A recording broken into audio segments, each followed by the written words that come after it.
Tonight's featured show is Connecting the Dots with Dan Happel. Welcome to the Republic News Network for our live national broadcast. You may call me Kelby, and tonight I'm going to be acting as your moderator. The RNN, which stands for the Republic News Network, has been doing this radio show since 2010, and it's always been a friendly introduction for the people of the United States Corporation. Here we go. It's true. The United States is a federal corporation, and their exclusive jurisdiction is in the District of Columbia. The Republic government was simply a bunch of U.S. citizens that in law don't have access to the Bill of Rights, and they realized they wanted to be Americans as our founders and our law provided each and every one of us. See, we've been hard at work since 2008, and since 2010, we have successfully re-inhabited the original government vacated under Lincoln in 1861. I know, it's hard to understand. Don't worry. We are law-abiding, peaceful Americans and very pro-government, and we love our country. You can consider the Republic members are tired of the corruption that we see every day. See, we found in the law that there is two forms of government here on the land, and we did something about it. We are people. Mothers, fathers, sons, daughters. We have families just like you. We simply found some truths, and now we're sharing these important truths with the rest of the world. So get ready to hear things that sound amazing, and get ready to understand that you too are about to be a part of history. We welcome each one of you to Connecting the Dots with Dan Happel and your Republic if you so choose. But before we go into our broadcast tonight, please bow your head in prayer. Father God, we want to thank you so much for just the change in tides and the change in mood around this country, Lord. The liberty people, the liberty-minded people that have been awakened across the country, and we thank you for that. Lord, just bless the call, bless the people on it, bless Dan and bless Linda, and protect them so they can get the truth out to the rest of the world. We pray this in your Son's name. Amen. Mr. Happel, I yield the floor. Thank you, Kelby, and thank you to our listeners. We've got a new horizon today. We woke up 2 days ago to the news that we had actually changed our system from going into more communism to actually supporting a candidate who understands and who believes in limited self-government and believes in our country. And I think the Lord was smiling on us when he allowed that miracle to happen.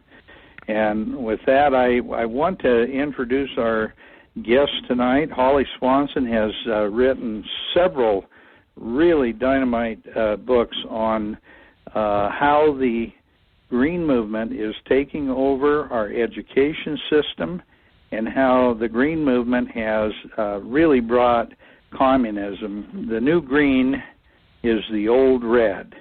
And as our billboard for tonight's program said, we've turned into a traffic light installation, and we are now in a situation where we're going from green to red, and we're doing it because we're too yellow to stop it. So with that said, Holly, I want to welcome you to the show. And I'd like to start out with a quotation off the back of your book, Training for Treason, and it's actually a quote by Abraham Lincoln. Mm-hmm. And this is, quote, "The philosophy of the classroom in one generation will be the philosophy of government in the next," unquote.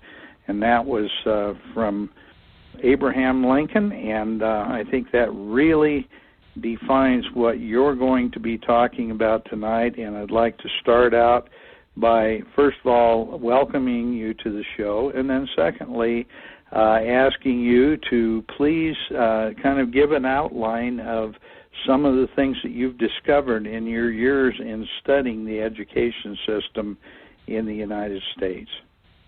First of all, I'm delighted to join you this evening. Thank you very much. And secondly, the quote by Abraham Lincoln, it's always amazing to have the wisdom of the founders, basically, even though he's a little past that. But still, that wisdom right there is so true to this day. The philosophy of the classroom in one generation will be the philosophy of the government in the next. And with that in mind, about 20 years ago, I was hearing about environmental issues, And depending on who you were talking to, you would get a completely different perspective. So I decided I wanted to know more, and I started attending environmental conferences. The more I attended environmental conferences, the more shocked I was at the political agenda which was being outlined at those conferences. It wasn't really about how do we take care of the land and the water. It was more about how do we take control of the land and the water. And with some pretty ruthless attitudes toward the American form of government, toward cattlemen and ranchers and loggers and fishermen and miners and others. And so with that, there was also a very strong focus on education and on youth and on activism with youth. So I started reading everything I could get my hands on regarding this movement. The more I studied, the more concerned I became, and bringing this fast forwarding to where we are right now, the environmental movement is essentially a political movement. Now that does not mean that the environmental movement is simply passing legislation to create cleaner water or passing another regulation to protect an endangered species. What it means when I say the environmental movement is a political movement, it means the environmental movement is advancing a specific political agenda, and that agenda mirrors Green Party goals and communism. And it makes a little more sense, especially as you mentioned the traffic light, when we look at the history of the environmental movement and where its roots are, to understand why now the environmental movement has changed its name to the Green Movement, and why the philosophy and the goals of this movement line up with Green Party goals and communism.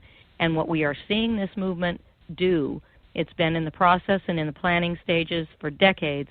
We are seeing this movement move into our schools, use environmental education as an inroad to basically dominate the education of our children, use politicized environmental curriculum from environmental literacy, education for sustainability, climate change curriculum, use each of these politicized curriculum in every subject, not just one subject, every subject area, so this movement can politically indoctrinate our children by literally taking over our schools and imposing the communist model of education in American education, where the students are politically indoctrinated to support, to adopt the beliefs and goals of one party, which in this particular case is a communist agenda. Oh, I think that's absolutely a perfect segue into the really presentation of all the information you're going to be doing tonight. And I want to use a quote here from Mikhail Gorbachev, and it was quoted in a special report, The Wildlands Project, Its War on Mankind by Marilyn Brannon. She was associate editor in Monetary and Economic Review in 1996. And this was after Mikhail Gorbachev became the founder and the chairman of Green Cross, the most highly respected international environmental organization in the world. And this, of course, was Mr. Gorbachev is a communist. He was a communist. He will always be a communist. Absolutely. And this quote is from him directly from this 1996 article. Quote, "The threat of an environmental crisis will be the international disaster key that will unlock the New World Order."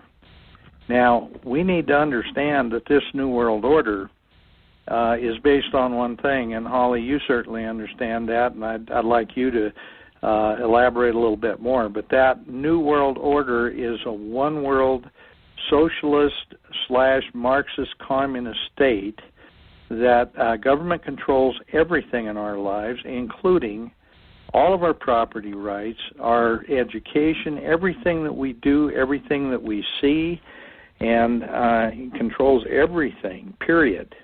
And one of the things that came out of the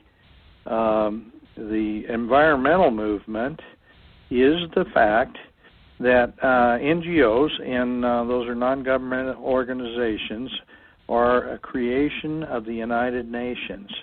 They've been working on this one world socialist green movement for a very, very long time. And in fact, since really the inception of the UN. And we just need to understand that the elimination of private property is an essential ingredient to that one world government and to the green movement. We need to eliminate private property. And I'll do another quote here, and then I'd like to turn it over to you. Marxism, this is a quote by V.I. Lenin, Marxism or communism can best be defined as the elimination of private property, unquote. And then there's one more quick quote, and this is Prince Philip, the founder of the World Wildlife Fund, and also, I guess, the Prince of the English royalty. This gentleman is married to Queen Elizabeth. So all I can say is this is about as close as you can get to the core of the environmental movement is Prince Philip. And under this, his quote, "We reject the idea of private property," unquote. So with that, Holly, let's get into the information that you sent to me on the Portland public school system and some of the things that are going on in our own country right now. I would love to. As you were speaking, just if I might start here, if we remember what Khrushchev said when he was banging his shoe on the podium, I believe during a UN meeting, he said, "We will take you over from within without firing a single shot."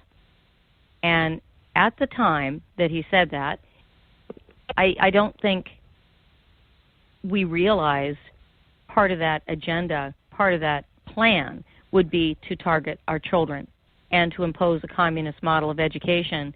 I don't think we were thinking of that. And that's why at this point in time, the green movement, the environmental movement, has been able to, over the years, establish such a strong foothold in our schools, which we need to change. But right along the lines of what Khrushchev said was the aim of the Education for Sustainability movement. And that's one of the themes that I elaborated on in the book, Training for Treason. Started out with the premier Education for Sustainability group, Second Nature, which was founded by none other than then Senator John Kerry, as the means to change the mindset of American youth. This is one of the things that they were after doing. And one of the goals stated, as you were talking about changing everything, bringing that into perspective for what's going on in public education, is the stated goal of the Education for Sustainability movement. This was stated by Anthony Cortez, who was the then president of Second Nature. And basically what he said was the need was to change the cultural, religious, social, economic, and political structure of our nation. In other words, the purpose of Education for Sustainability, this environmental education, is to change the cultural, the religious, the social, the economic, and the political structure, our government system, through education. In other words, politically indoctrinate America's children, our future voters, to adopt a communist mindset so that when they graduate, they are ready to go out as trained activists to impose this agenda on the American people. And our children are in harm's way. We have students who have been through a political indoctrination process already, despicable pressure tactics, grade discrimination, those type of things. And these students are now they've graduated, they're in their 20s, their 30s, and their 40s, and they have become self-proclaimed communists because of this agenda. And one of the things I think is very important to stress as we move through this is we need to look at the policy.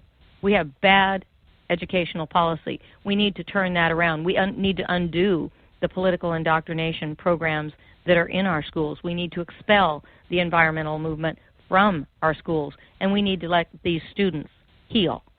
And I believe that if we all pull together, we can absolutely get that done. And well, I think you're right, Holly.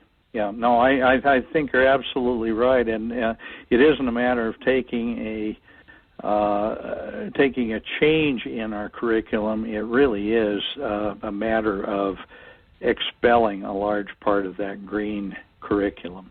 Exactly, and with what you were speaking of with the Portland public school system, the school board in Portland, Oregon, and Portland is the largest school district in the state of Oregon, has 49,000 students in schools from kindergarten through high school, and the Portland Public School Board decided, based on the impetus from environmental groups, to pass a resolution which essentially, allow me to read this, Portland Public Schools will abandon the use of any adopted text material that is found to express doubt about the severity of the climate crisis or its root in human activities. In other words, the Portland Public School system is banning any questioning of climate change, any questioning of the science that it is a settled issue. It is not a settled issue. There is a tremendous amount of science yet to be debated. Secondly, even some of the primary founders, basically, of the global warming movement, including James Lovelock, have come forward and said, excuse me, we were wrong. And when you have this type of upheaval going on, the last thing that we should be doing is, A, teaching one-sided climate change curriculum in our schools. That is a way to silence parents, silence teachers, silence students, and just put indoctrination clearly across the board that there is no room for free speech, free thought, or individual freedom. And that's a huge reason that we need to turn this around. Well, Holly, one of the basic, the basic premise of science is that you're continually testing your theorems, and there's no such thing as a settled debate when it comes to science. If you're a true scientist, you're constantly challenging the premise that you have to make sure that it continues to hold up under scrutiny. Exactly, and that scrutiny is vital. Absolutely, and that's how science works, real science. And for the first time in my lifetime, I see this, the science is settled. There's no room for any discussion whatsoever. And obviously, these people are not scientists. They're political scientists. Absolutely. And that's what it's all about, is a political process. That's right. And these ideas are not falling from the sky. This is part of the agenda.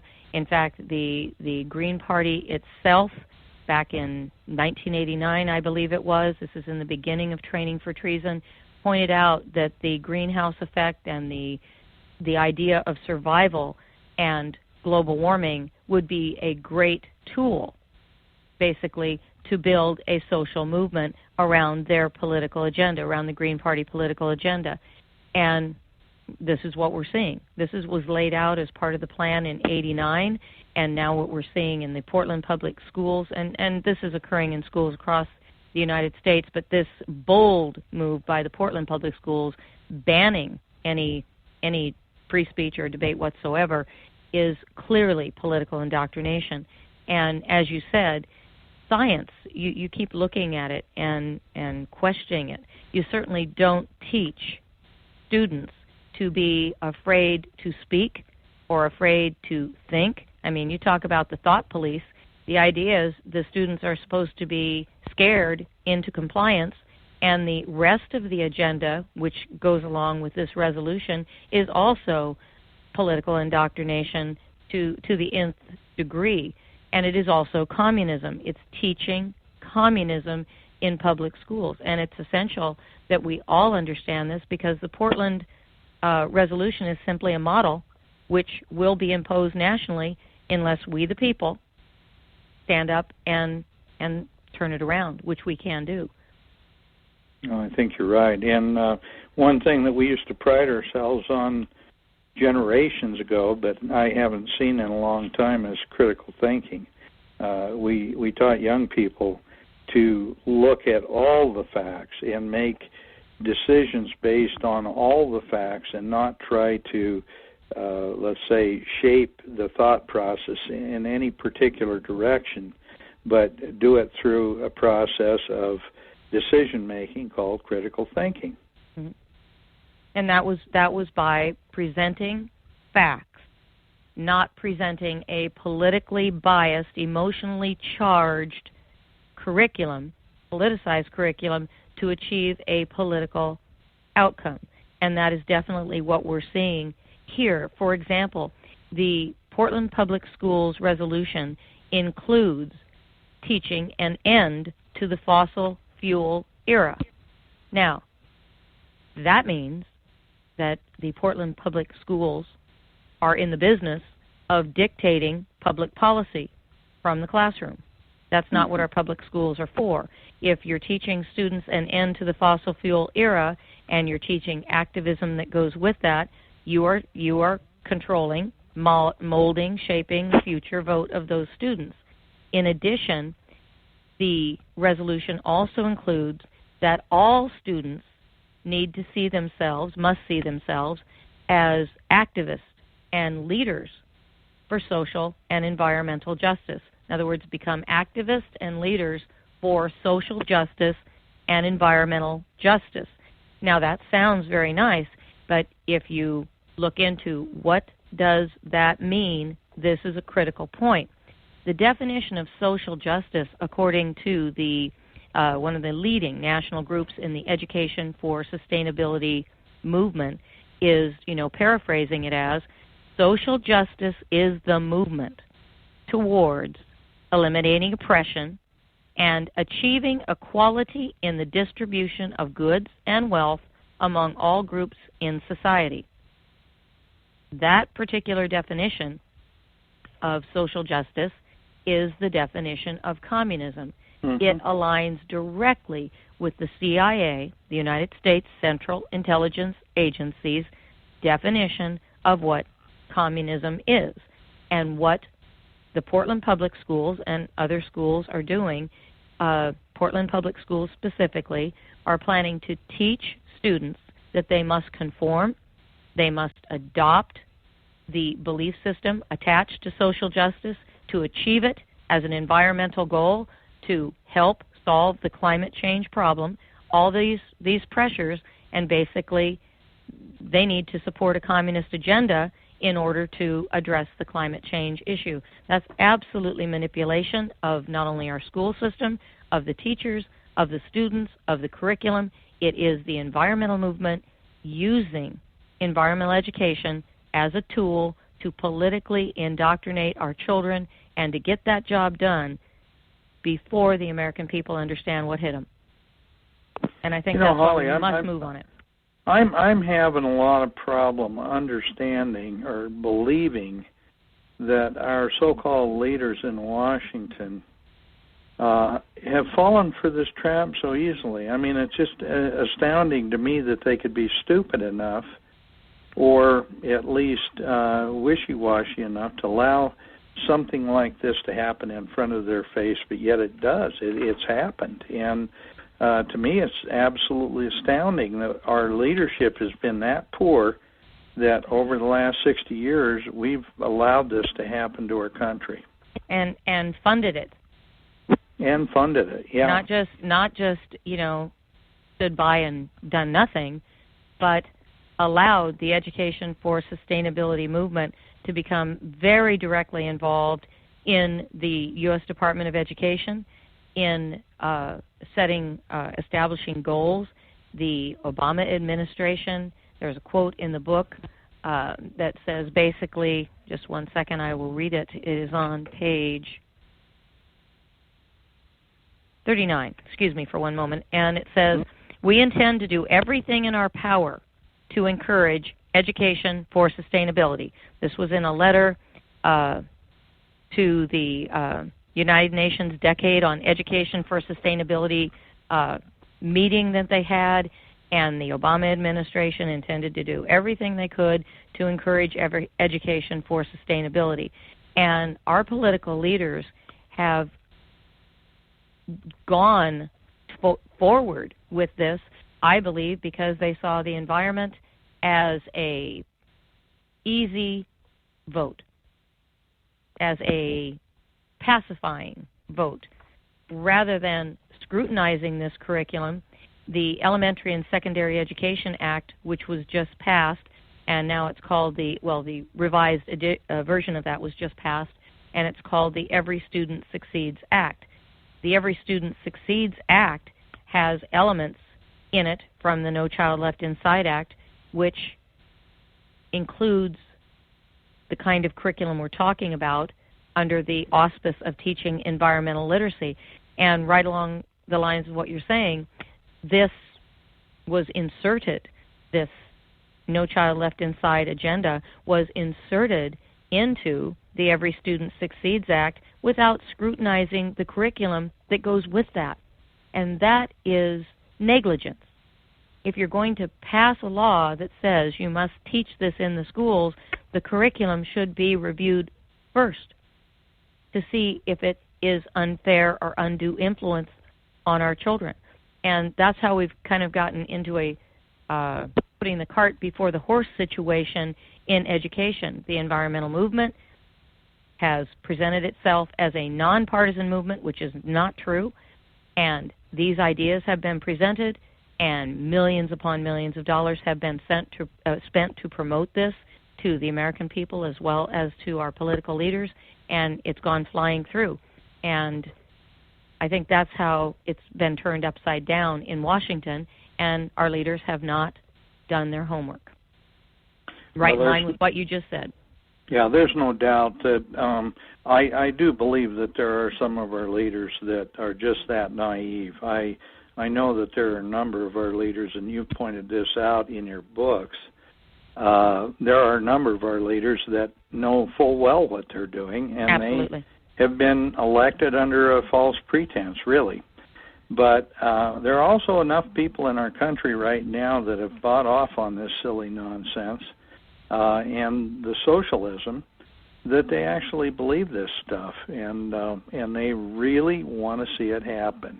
Holly, we're gonna take just a very, very brief break here, and for identification, and we will be back in just a minute or so. And thank you, folks. Please wait to hear the second half. Thank you, ladies and gentlemen. We look forward to you guys coming to these radio shows week in and week out, Thursday, 6 p.m. Pacific time. On Wednesday evenings, we have the Building the States phone call. That is basically information on what you need to do to represent your de jure capacity on a town-by-town, city-by-city, state-by-state, to bring your state into a de jure capacity. So please go to republicfortheunitedstates.org and look on that right side of the home page, and you'll get all the information. And you'll be able to listen to the last 6 years of these radio shows and different calls that we've had in this de jure republic. Dan, I yield. Okay, thank you, Kelby. Holly, with what you're talking about, I can't help but remind our listeners of the limits to growth. And this is a book that was written shortly after a meeting in the mid-'60s by the Club of Rome. And in that book, they outlined their view of the only way that we could save the world from overdevelopment. Now, these Club of Rome leaders are some of the elite of the elite. It's very similar to an organization called Bilderbergers, but it's the elite of the elite. And they had a meeting in Rome. They have meetings every year, and one that they had in the mid-'60s, they were trying to determine the best way to reduce the amount of development in the world, because they saw that as being a problem for the future of the world and they looked at several different things that they discussed as possibilities of ways to get people to, let's say, reduce their consumption of resources. They talked about a sham attack from outer space. I mean, this is the kind of crap that some of these people come up with. But anyway, they ultimately lit on the idea of environmentalism because it would be simple to implement. It would be something very difficult to disprove, and they could use the environment as a tool to get our young people to accept a socialist system and accept the reduction in resources and changing their lifestyle to a more austere lifestyle because they would be saving the earth. And so this has been going on for a long time. Yes, it has. But it's all based on communism. Every single idea that comes out of this movement is based on communalism or communism. That's right. And that is exactly what we need to call it, because that is understandable. The political agenda that goes with it is very clear. It enables us to make critical distinctions between sound steps to create a healthier environment where there is a legitimate need and being basically manipulated into submitting to communism under the guise of environmental protection. And that will, by looking at it straight in the eye, we can look at the erosion of private property rights. We can look at what's happening to religious freedom. You know, one of the things with communism is you have to eliminate God. And this is why part of this curriculum is teaching humanism, the idea that man is part of nature rather than called upon to be a steward, a good steward of nature, to take care of the land and the water and the creatures. The idea is that man is part of nature, therefore you get into a deep ecology world view that is definitely based on humanism. That man is part of nature is the number 2 goal on the Humanist Manifesto. These ideas didn't fall out of the sky, again, as I mentioned before. They're part of a specific political agenda. It is to impose a communist ideology in our schools, impose communism in the United States, just as you said, you know, and using the environment as a tool.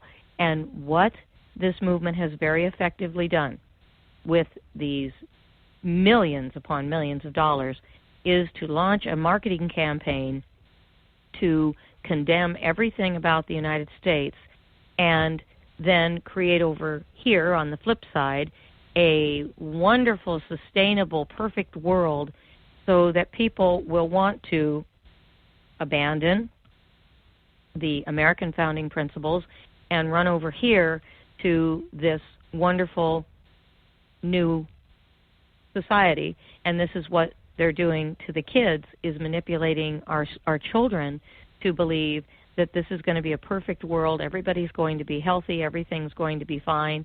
And that's literally, if you look back at what Lenin did, he promised peace, bread, and land for all. But communism didn't turn out that way. And this is what the Greens are basically presenting in a sustainable society. In, you know, environmental literacy means you do this, this, this, and this, and you prove it. And the idea that we all need to become vegetarians, we all need to ride our bikes and skateboards everywhere, and somehow this is all going to turn out to be a wonderful world, rather than look at the history of the United States and the fantastic record that we have with, you know, as a nation. We may have made some mistakes as far as the environment, but even Al Gore, and I quote Al Gore in not only the book, but in one of the articles that we were just talking about communism in Portland Public Schools, and I just want to read what he said. And it is no accident that the very worst environmental tragedies were created by communist governments, in which the power of the state completely overwhelms the capabilities of the individual steward. And Al Gore said that in his book, Earth in the Balance. And as we're looking at what our children are learning, our children, little preschoolers and even right on through high school, do not necessarily know what makes a society work or not work. And if they are indoctrinated to believe that our form of government, that our free enterprise system, that private property rights have somehow created all this environmental catastrophe, the idea is that they will gravitate and move towards something else. And communism is presented as a wonderful, caring system of government where everybody's taken care of, and so it pulls on the heartstrings of students that do not realize the rest of the story, the tragedy, the oppression, the murder, the lack of freedom that went with that regime. Right. Well, and I have to tell you that I think a lot of people that have come from those countries are practically rolling over, thinking about how badly we've turned our system that was so free into something that really resembles what they tried to flee from. And I've heard that comment made by a number of people that came from other countries, that came from communist or heavily socialist countries, and they say, what are you people doing? Exactly. You're nuts. You've got the best system. Why do you want to get rid of it? And it's a great question, because in reality, if we get rid of the American dream the way we have, and we've been disassembling our society, we've been eliminating our religious values, we've been sending our industries and our factories and all of our jobs overseas, we are right in front of our very eyes creating social justice that is redistributing wealth all over the world, and we are losing our wealth. And when we no longer have any wealth, we're going to have a dirty environment. That's the way it always works. Wealth and the ability to create a prosperous society is the best mechanism and the best vehicle to have a clean environment. And the individual steward is the best caretaker of the environment. That has been proven in multiple ways. One of the things I pointed out, I believe it was in Set Up and Sold Out, when the push was to basically have the cattlemen and ranchers put out of business. That was one of the goals, the stated goals. And the point was, if the cattlemen had not taken care of their private property and taken care of raising the beef properly, I mean, I'm sure mistakes have been made while we were all learning, but if they did not take care of that land, could they have passed that on from one generation to the next generation to the next generation of ranchers? No, they would have devastated the land.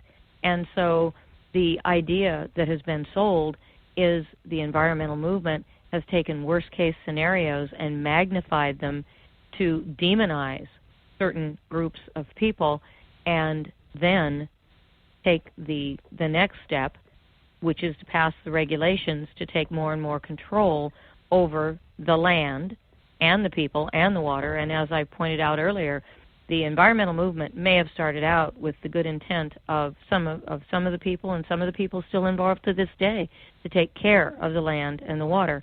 But the bottom line now is a communist agenda to take control of the land and the water, and eliminating private property rights is, how communism can be summed up, and that's why it's such a primary goal. And what you said about many, many people, whether they have come from Cuba or they have come from communist countries, whether it's China or wherever it may be, there is an absolute recognition among those individuals that we are headed that direction.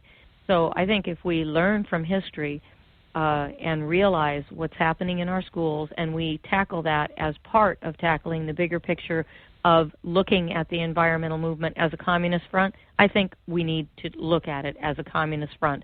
I think we need to look at the environmental regulations for what they are, advancing a political agenda that mirrors communism. If we put a political lens on these regulations, we're going to see a whole different picture of what the environmental movement is doing. And by so doing, and at the same time, we need to take a look at what's going on in our schools, look at it from a political lens. We will see the imposition of the communist model of education. We will see that social justice teaching is designed to politically indoctrinate our children. Climate change education, environmental literacy, education for sustainability, they're all part of the tools to force our children into compliance, force our children to believe they must adopt a communist mindset in order to survive. And our children should not be put through that pressure. Schools should not be used to change children's personal beliefs and family values and train them to become vegetarians and communists. And if we look back in 1963, Cleon Skousen, a FBI agent for 16 years, entered into the congressional record 45 goals of the Communist Party. That was his specialty area as an FBI agent. And if we look at number 17 of that list of 45 goals, it says, get control of the schools. This is one of the Communist goals, Communist Party goals in 1963. Get control of the schools. Use them as transmission belts for socialism and current communist propaganda. Soften the curriculum. Get control of the Teachers Association. Put the party line in textbooks. This is what we're seeing. Mm-hmm. And we need to call it, for what it is. Absolutely. Well, I've got another quote here from Nikita Khrushchev, and this was when he was here in 1959. It was the same year, I think the same trip where he was banging his shoe on the podium. Yeah. At the UN, and his quote is, quote, "Your children's children will live under communism. You Americans are so gullible. No, you won't accept communism outright, but we'll keep feeding you small doses of socialism until you will finally wake up and find that you already have communism. We won't have to fight you. We'll so weaken your economy until you fall like overripe fruit into our hands," unquote. Now, see, that's a perfect exclamation point on what we've been talking about. We have arrived at that point, and the Greens call it the tipping point. I know you're very familiar with that. And the tipping point is where we either stand up and push back in a responsible and effective way to get our country back on track, or they will, the Greens, the environmental movement, this whole movement, this communist movement, will push a little harder for their dominoes, so their dominoes will all fall into place. And that's the targeting of American public education, dominating, taking over our schools, is a key factor, and that is why it's one of our absolute top priorities to stop the political indoctrination of our children. We must do it. If we do not pass our values, our beliefs, the founding principles of this great nation on to our children, everything else we do will be for naught, because they will be lost to a political movement. And all we need to do to understand the severity and the seriousness of this problem, it is just simply a fact, is when you look at what the Greens are doing and how quickly this can happen, think of the names Lenin, Hitler, Stalin, Castro, building and taking over the schools to help build their ranks was one of their key political strategies. Indoctrinate the children to build future political support for their political agenda. That's what's happening to our kids. Yeah, absolutely. And incidentally, I'd add Hugo Chavez to that. That'd be good. List, because I have a very good friend that is an escapee from Venezuela, and he still has family living down there.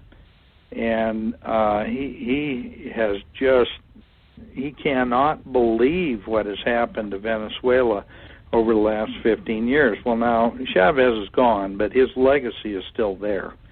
And, the reality is that Venezuela went from being one of the most prosperous and one of the most advanced countries in South America, to the point now where they've got food lines and the kind of despotism in that country that average citizens can barely survive. And it happened in a very short period of time. It happened from roughly 1998 until now. And Chavez has been gone, I think, 2 years he's been dead. Mm-hmm. But his legacy lives on.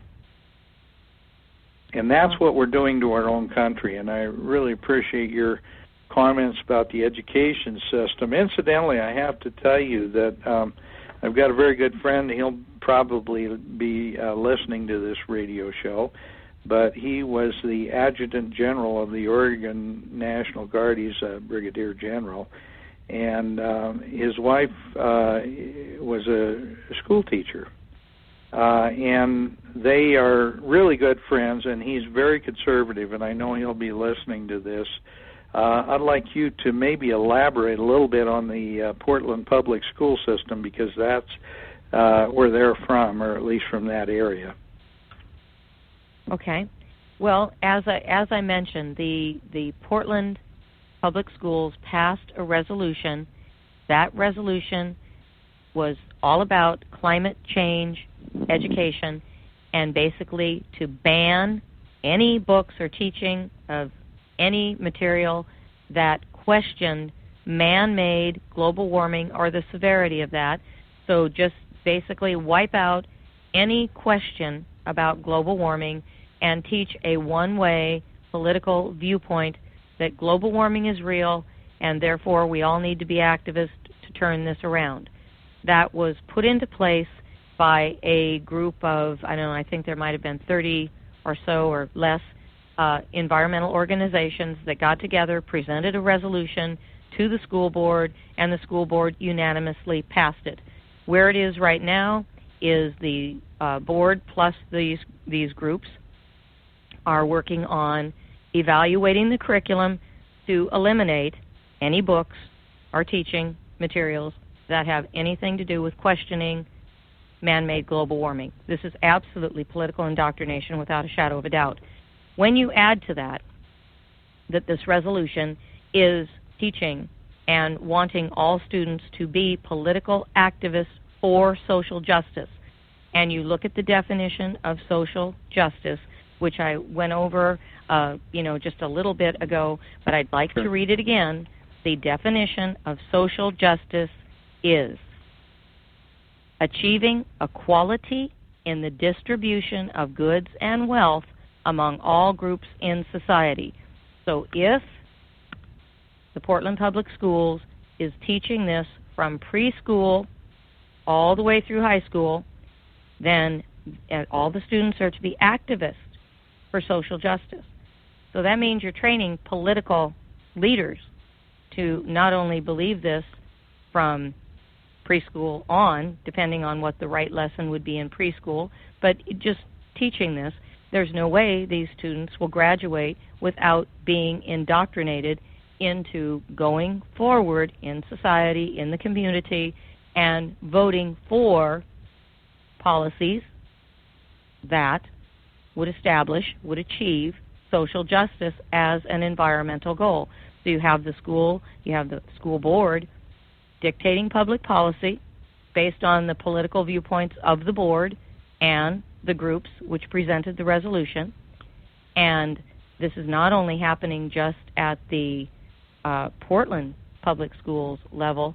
You also have the Portland State University required also this year that all entering students take a social justice course. And that social justice course has the same definition of social justice. It's a redistribution of the wealth. So it is absolutely, positively indoctrination. It is political indoctrination at the hand of the very powerful and influential environmental movement. And it has really, and this is the key factor for everyone listening, it has nothing to do with helping the environment. Right. It's about politics, politics, politics, and power, and indoctrination of our youth. Approximately 89% of our future voters attend public schools. It is to indoctrinate 89% of our future voters to support, to align, to adopt communist beliefs. Now, when you have children that are in homeschool or in a private school or a Christian school, those students, in the long run, not only would they be outvoted, but according to the goals of the environmental movement and the environmental literacy plans, which are now being established in approximately 48 states, is to make environmental literacy a graduation requirement. This is going on in Oregon for, as you said, your friends in Portland. This is going on in Oregon to make environmental literacy a graduation requirement. If it is a graduation requirement in every state, then whether students are in parochial school or homeschooled, they have to study it. They have to pass a graduation requirement. They have to pass environmental literacy as a course in order and prove competency in order to graduate. And if they don't do that, are they going to get into college? No. It is absolutely not only political blackmail, it's emotional blackmail, and it's all being done under the auspice of learning when it's not learning at all. It is training, a training program, a political indoctrination program, pure and simple. Mm-hmm. Well, and, you know, with our recent election, I mean, this is a great time to remind our listeners that how close this election was to completely losing this country. Now, we've all taken a big breath here, and we're all hopeful that Donald Trump will actually be and do some of the things that he said he would during his campaign. But, ladies and gentlemen, think about this. We came that close, a whisker's breadth, from losing our constitutional republic. And what we're talking about, what Holly's talking about here, is our education of our youth so that the future won't have enough people that think like we do to stop this radical green, and I really call it a green-red movement, a watermelon movement. It's green communism. Yeah, green communism. I mean, it's James Dellingpole. I met him at a conference at UCLA one time, and he wrote a book called The Watermelons, and it's about that. And he said, I believe in his book, is something to the effect that watermelon, they're green on the outside, they're red in the middle, with just enough of the little black seeds of anarchy to make the whole thing gel. Yeah. And yeah, that's a perfect way to put it. Yeah, I mean, it's absolutely astounding. So, ladies and gentlemen, it's time that we stand up and that we get involved with our local school curriculums. You cannot afford to allow this stuff to continue. You've got to start doing something to reduce the amount of communism being taught in our schools. And it's very simple. If you want to read Holly's books, I think this is a great time to lead into this because we're getting very close to the end of the show. But her books, Training for Treason, is an absolutely must-read for parents with young children. There's no way that you should ever think of ignoring what's going on in their school systems. And then the other book that she has, and I'm in the process of rereading it right now, is Set Up and Sold Out. And it's about how the communist system is being introduced throughout our government, throughout our education system, throughout our whole culture. And it's really important that people understand this is not a joke, and you can try to make light of this and say, oh, they're just a bunch of red baiters and they see a communist under every bed. Well, guess what? Take a look at the Marxist dogma and the 10 planks of the Communist Manifesto, and then compare it to where we're at today, and you'll understand we're there. It isn't 5 minutes till midnight. It's 15 minutes after midnight, and now we're going to have to fight like crazy to get the clock turned back to win back our republic. So, and I could not agree with you more. I could not agree with you more. We have been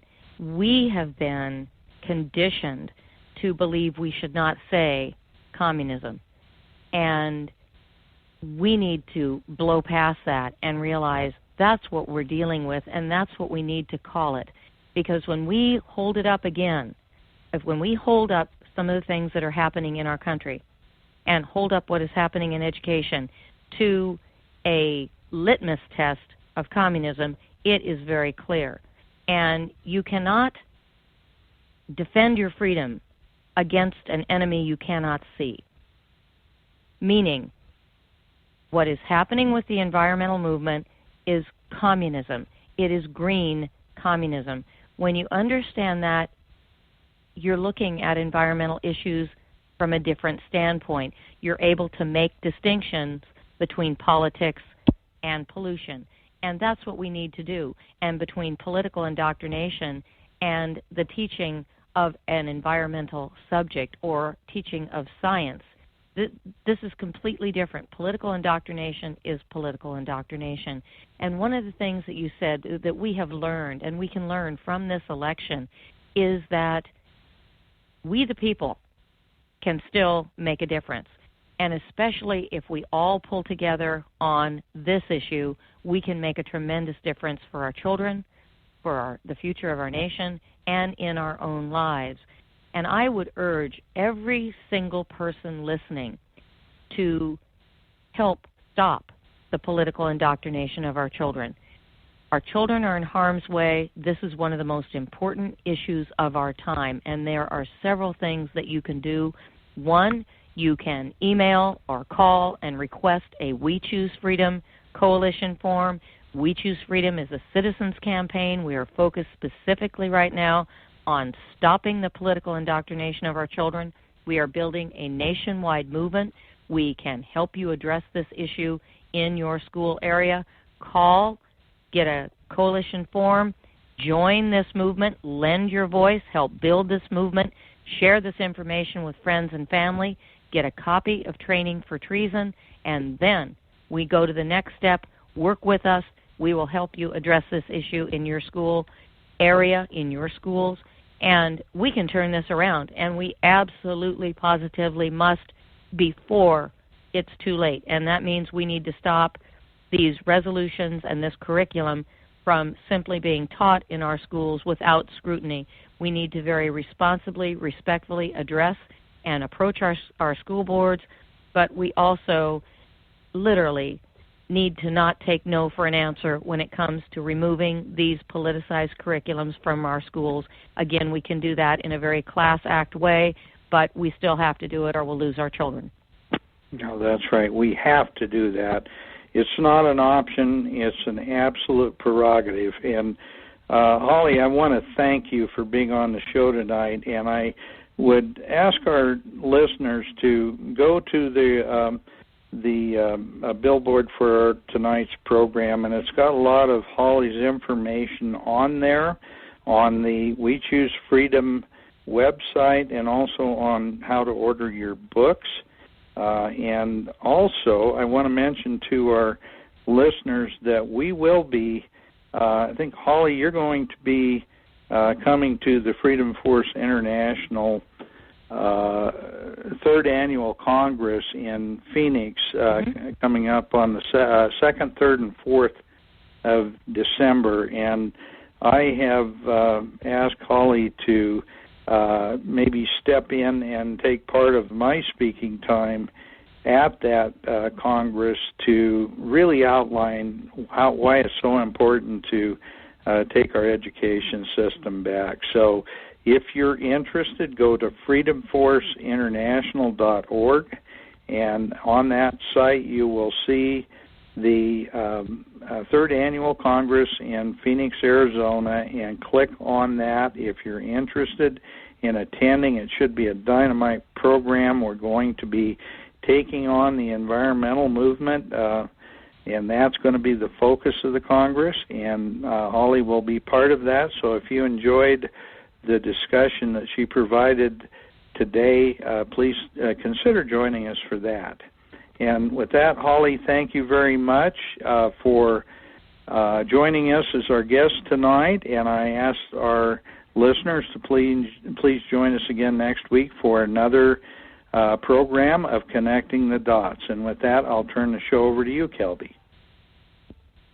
Ladies and gentlemen, that concludes this week's show with Connecting the Dots with Dan Happel. God bless. Good night. We'll see you next Thursday, 6 p.m. Pacific.